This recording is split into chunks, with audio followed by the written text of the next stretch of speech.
Hi, everyone. Welcome back to another episode of the Teens for Business podcast. I'm your host, Jackie. I'm Ivan. And I'm Jack.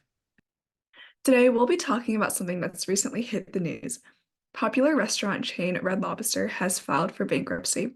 Red Lobster is one of the largest seafood chains with over 700 worldwide restaurants and over 500 alone in the US. So, for some lighter context, have you guys ever tried Red Lobster and what are your thoughts on it?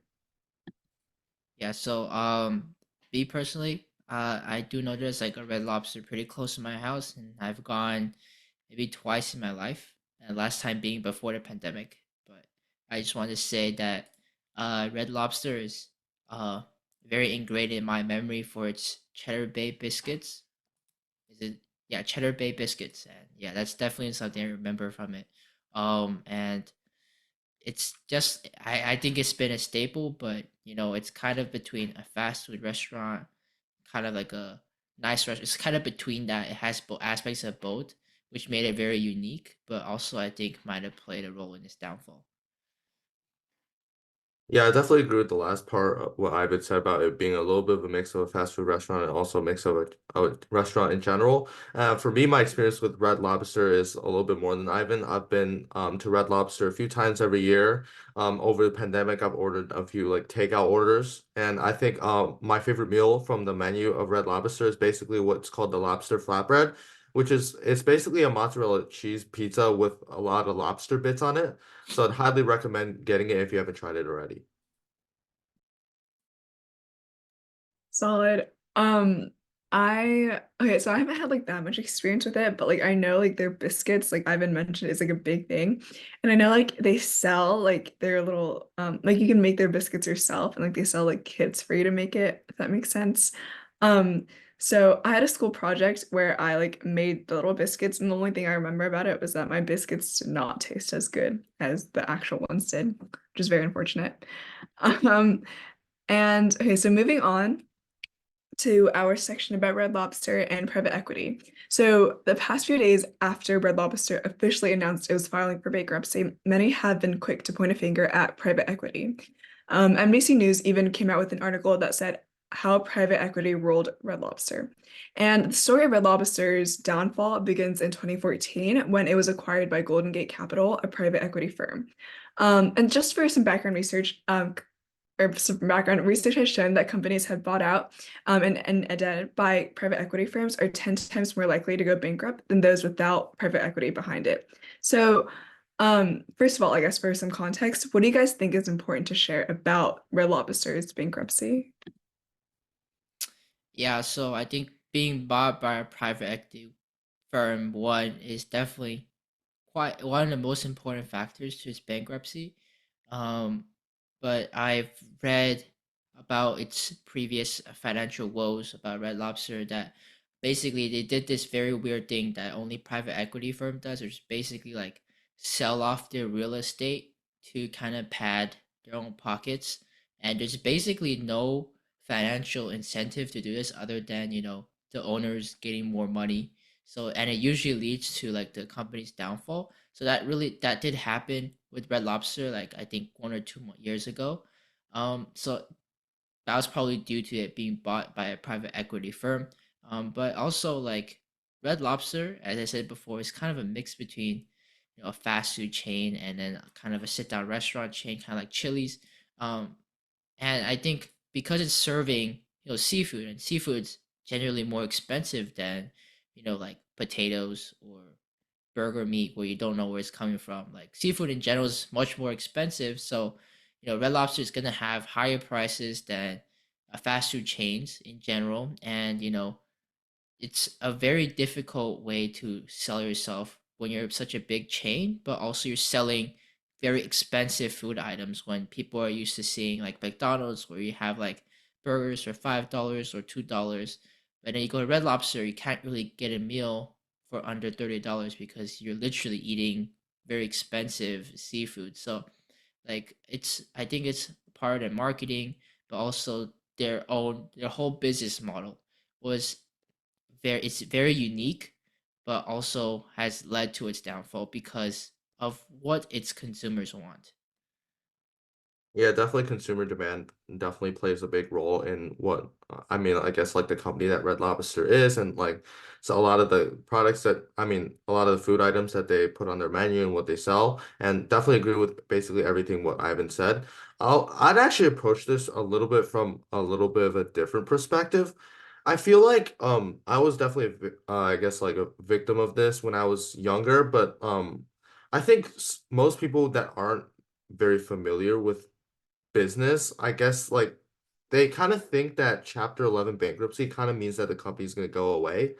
And that's just not true. And I think in a press release that came out a few days ago, Jonathan Tibus, which is the CEO of Red Lobster, wrote that the Chapter 11 bankruptcy for Red Lobster is simply a tool and an opportunity for the company to restructure their debt. And although it could mean that some stores are going to close, and I mean, obviously, those locations are going to be picked strategically based on um how much consumer demand that there it's being satisfied there. But it certainly doesn't mean that the company, the food chain is going to go away permanently. And I think that hopefully if for people who are listening to this who may have a concern that Red Lobster was going to close down because of this bankruptcy, I hope that this news should like relieve some fears of Red Lobster going away, despite being one of the, if not one of the most, if not the most popular food chain, seafood restaurant chain in the United States and probably around the world as well. Yeah, I definitely agree. And I think Jack also makes a good point. Like Red Lobster, even though they're closing a few of their restaurants, does not mean like the company as a whole, like we'll never ever see Red Lobster again. Like that is not what's happening. Um, so I think that's important to keep in mind. And also just like how it's not like there's so much like context that goes with it. Okay, and so besides pointing the finger at private equity, Red Lobster has also lost millions on their endless shrimp promotion. And so basically what this was that a while ago, like they always had this thing going on, but they just made it like so that you can always go and there's like a thing you can get off their menu where it's like endless shrimp. Or like that's how they market it. So if you were the executive at Red Lobster when this promotion was first being developed, would you have carried this out? Keeping in mind that like the financial aspect, research has shown that like they lost around $11 million on it, but also the other side of marketing and getting the name out. Would you have done the deal or would you have like made this promotion? Yeah, that's actually I think I just want to go over like what the endless shrimp really did, and I like from a marketing perspective, it did extremely well because when it was when the endless deal when the endless shrimp deal first came out, the only thing I saw on social media was people going to Red Lobster and then seeing how much shrimp they can eat to get their money's worth, which is fairly easy, right? Like currently, Buffalo Wild Wings has their all-you-can-eat boneless wings for like $20, only available Monday and Wednesdays. There's reason I did some research, but $20 like your boneless wings traditionally is a much cheaper item than shrimps, and you're selling them at very similar prices. So, at Buffalo Wild Wings, you're paying $20 for boneless wings, but at Red Lobster, you're paying $20 for shrimp. And shrimp is much more expensive than boneless wings, which you literally just take your scrap meat and put them together, right? So, from a marketing perspective, definitely very well, blew up on social media. But from a financial perspective, it's a very bad idea because actually Red Lobster had their all you can eat snow crab deal in 2003, and it was also for around $20, and they suffered a very large financial loss through that deal already in 2003. And um, doing it again, if I was executive, I would probably be more hesitant about doing an endless shrimp deal because we did it before and it didn't work out well, so why do we have to do it again, right? And also like thinking about what items, thinking like all of these other restaurants are doing all you can eat deals for around $20, but they're selling much cheaper items. Um, so even if like the plan said, okay, we're gonna do this deal, we should at least do it probably like $30 or $35 instead of $20 to kind of offset the difference between selling seafood rather than scrap meat, which is a very big difference in looking at all the values. Yeah, I definitely agree. I would have carried out the promotion personally at a higher price point because obviously, as Ivan discussed, like seafood is a more luxurious food item as compared to the other food items that other stores are selling in during all you can eat promotions. Like I think what really made well the mistake really was for Red Lobster is that the promotion got them a lot of like a lot of like popularity, and then also like the price point made it very affordable, but again, it's a luxury item. But then what made it worse was that Red Lobster put it on the permanently put it onto the menu. And even though at that time it was already costing the company like a lot, like financially, they still decided to put it on. And that definitely leads to more operating costs and just factor costs from making the promotion like a permanent fixture on the menu. And that is definitely gonna cost a lot of money, and that definitely contributed to I guess a little bit of the downfall and the debt that they have right now. I feel like just like Ivan discussed like the 2003 promotion, I think I'm not was it snow crabs, I think. The snow crab promotion, like I feel like Red Lobster could have like learned from that a little bit and maybe priced had sold their endless shrimp promotion at potentially a higher price point, and that probably could have been more beneficial and could have actually made earned them a little bit more, or like at least in some way reduce their debt. But I think I would have done this promotion for the popularity, but just at a higher price point. Yeah, I agree. I think I like also would have done that because it was a really good marketing prospect to have out, but financially, I think there was some like I think what happened was that like there was so much like marketing being brought in, and then it was like, okay, well, if we made this like a full-time menu thing, like even more people would come in, but then that's just like a big financial loss because shrimp is at the end of the day more expensive. Okay, so let's dive a little bit deeper into like the financial side. So focusing on the statistic about how companies bought out and indebted by PE firms are 10 times more likely to go bankrupt than those not. How do private equity firms make their money? And do you think that this is an ethical practice? Just like for some context, also like it's not just like a lot of like the restaurants like the ones that we hear about mainstream, for example, like Red Lobster, which we're talking about, but also like one of my favorite like fashion houses, Ralph and Russo, like they were bought out a few years ago, by a private equity firm. And after they were bought out, like we don't really hear about them anymore. They're not really doing their shows. They're not really having like their spring summer collections anymore. Like one of the head designers went out and started her own brand. But like the point is that like once like these are bought out, like obviously everyone in the company gets their share, etc. But we don't like the companies, it's kind of just done in a sense. Like I haven't really heard anything about them, and the world hasn't heard anything about them since. And that's just like one example of how like once sometimes when a company is bought out by like a private equity firm, they just kind of go under the table. So going back to the question, how do these firms work, and do you think it's an ethical practice? Yeah, so I've done a little bit of prior like projects on specific companies, and when you're going through a lot of these companies and you're looking at all of the investors and external investor, internal one, you always see a private equity firm, whether it's like BlackRock or Vanguard. Like these private equity firms are everywhere, and if they don't own, like if they didn't buy out the company, they would own like a very large percentage of all their stocks, right? So private equity is everywhere, and just like hedge funds, I believe, these private equity managers don't really earn money based on, how much money, like how good their companies are doing that year. Like they are like obviously they'll have like more money, but they earn money by simply doing their job, like being that person in their job, like just managing everything, right? Even if they lose maybe 50% of everything that year, they're still gonna earn a good seven figures. Like even whether or not they win or lose money, they're earning a lot of money, and it's not really their incentive to, like when they buy a company, it's not their incentive to continue growing that company. It's their incentive to make sure that the company can go on so they can keep on earning that management fee. And then it's very similar to hedge funds. Like even if the stock market dips a lot, they're still earning their management fee. Like they're still earning that 2%, 3%.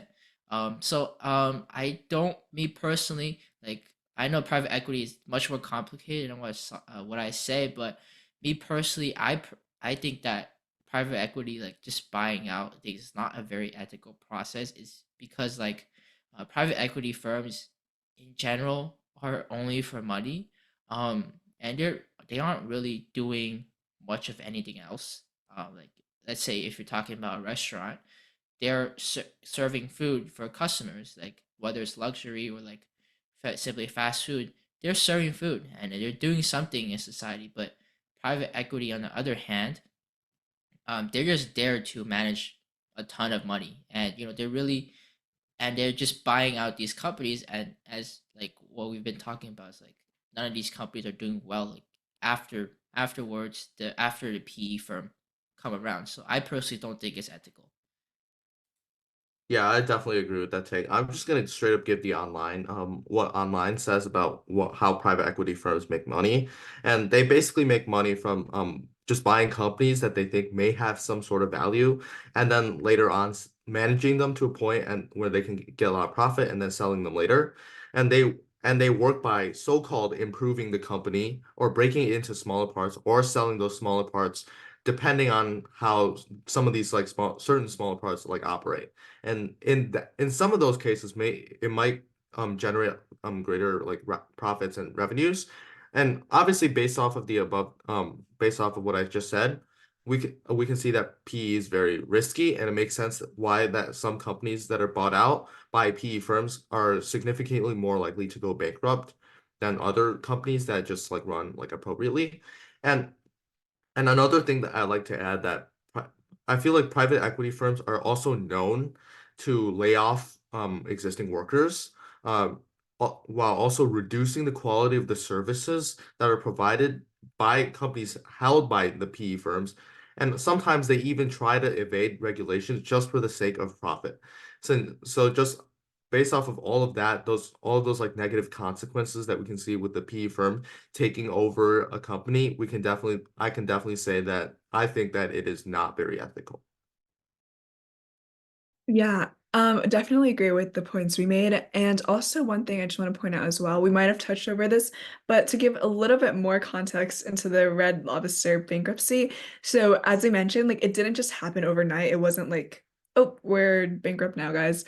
And it also wasn't really because of the endless shrimp promotion. Like, yes, that was a cause in its financial losses, but that wasn't really the reason why. So like what happened was that in 2014, after it got bought out by Golden Gate Capital, they essentially what they did was that they sold the real estate because a lot of these Red Lobster restaurants were located in super like premium locations, I guess, if that's the right word to say it. Like the really good locations where you can make a lot of money off of just the real estate. So they sold off the real estate part of it and then leased it back to a lot of the Red Lobster companies. So essentially what they did was that like because they owned the land, so now they weren't like owning the land, they had to pay rent on their properties and locations. And that was a really big thing because rent started costing a lot as we saw like with inflation as we've seen like with real estate in general the past few years. And so like that was just a really big toll on them. And a lot of the restaurants and locations just couldn't keep up with how high the rent was going up and how much it was taking up of their revenue. So like with that in mind, like that's just because the kind of like the private equity companies came in with the whole idea of like, well, we spent a lot of money. I think it was like a deal worth billions of dollars. Like they spent all this money on Red Lobster as a chain. Like they had to get their money back somehow for their investors. Okay, and so even though Red Lobster hasn't official or they've declared bankruptcy and many of their stores are closing, but that doesn't mean like all of their operations are officially shut down. And then looking at the past 90 days of Google search trends for Red Lobster, which I know isn't like the most reliable indicator of like how popular they've gotten, there has been a spike of the restaurant searches. And it's not just like Google search trends. Like I feel like on social media, I've seen a lot more about Red Lobster than I did like 2 months ago. And so do you think this filing for bankruptcy creates some sort of emotional kickback response in consumers and increases the popularity for the restaurant, or at least temporarily? Because, for example, with Toys R Us, when that first declared bankruptcy, what happened is like a lot of people started reminiscing about like how nostalgic Toys R Us was. And like before they announced bankruptcy, people really just forgot about them. So do you think that this elicits some kind of like emotional kickback? Yeah, definitely. Like, I would just say like if you aren't using something, like maybe it's a light or whatever, something that you don't really need to use, but once you bring up the topic of throwing it away, then you're like, oh wait, no, I don't want to throw it away because it maybe I used it when I was 5 years old, but now I don't use it. But like I used it when I was 5 years old, like I can't throw it away yet, right?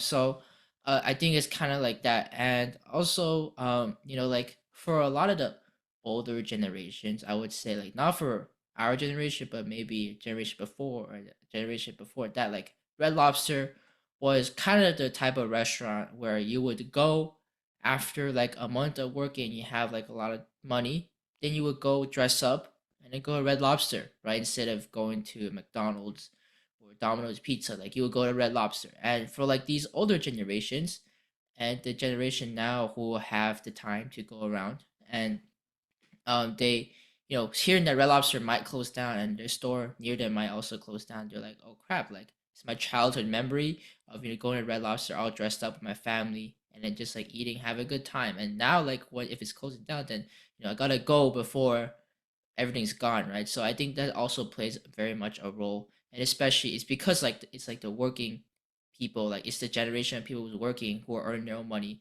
They have control over what they want to do, and they want to kind of go back to Red Lobster, so they are doing that.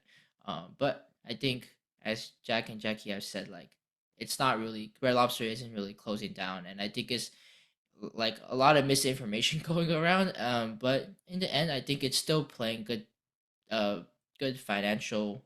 It's probably Red Lobster do recently it's been doing much better, but I've heard that their endless ship deal is still going on. So I don't know how they'll recuperate with that, but it's a lot of people are going back again. Yeah. Yeah, I definitely agree with that. A lot of people still really enjoy getting Red Lobster. Obviously, like they are attracted by a lot of their promotions and just the promise of like accessible like seafood because not there's not that many cuisines or restaurants as a whole that offer that much seafood as Red Lobster does. And and as I said earlier, as Ivan just mentioned, there's a lot of misinformation going around. Some people still don't really understand what Chapter 11 bankruptcy is, and and it's just not the same thing as a company just going away. And I feel like that sort of misinformation and just a fear that Red Lobster could close out store strategically based on earnings. I think that definitely contributes to like a little bit of a kickback response that some people are gonna go to Red Lobster to I guess like reminisce a little bit by getting some food there, even though it's not gonna go away. And once people find out or realize that those Red Lobster stores are not gonna go away, I feel like they're gonna they're gonna eat there, I guess, like less often as they did when they first heard about the news that Red Lobster was going bankrupt. I think this could last a few months or so, but I don't I don't think this I guess like kickback response will be permanent, at least until the end of the year. Like I feel like maybe it'll stop even like during like late summer or early fall. Um but I think most people are soon going to realize that Red Lobster isn't going to go away anytime soon. And speaking of the endless shrimp promotion that Ivan brought up just now, I think they're raising the price a little bit. They raised the price so from 20 to 25. I'm not sure if that's enough to cover the losses or make up for any of the debt. I'd assume it's not, but hopefully we'll I'm interested to see what happens with that in the future. Me too. I think especially like so there's like a Red Lobster 30 minutes away from me, but it's closing down. And I know like a lot of my friends have been like talking about like, oh, like we should have gone, things like that. And so I feel like definitely I feel like once something's like taken away, like just like that psychological response of like once something's taken away, like people are like, oh wait, like we actually should have, gone there more. But I definitely do agree with the point about like Jack saying how like it's not officially gone. And like even though people will get over that like initial wave of like, oh, let's go again for, old time's sake, like that goes away. So thank you guys all so much for joining us on today's episode of the Teens for Business podcast. I'm your host, Jackie, and make sure to catch up with us next time.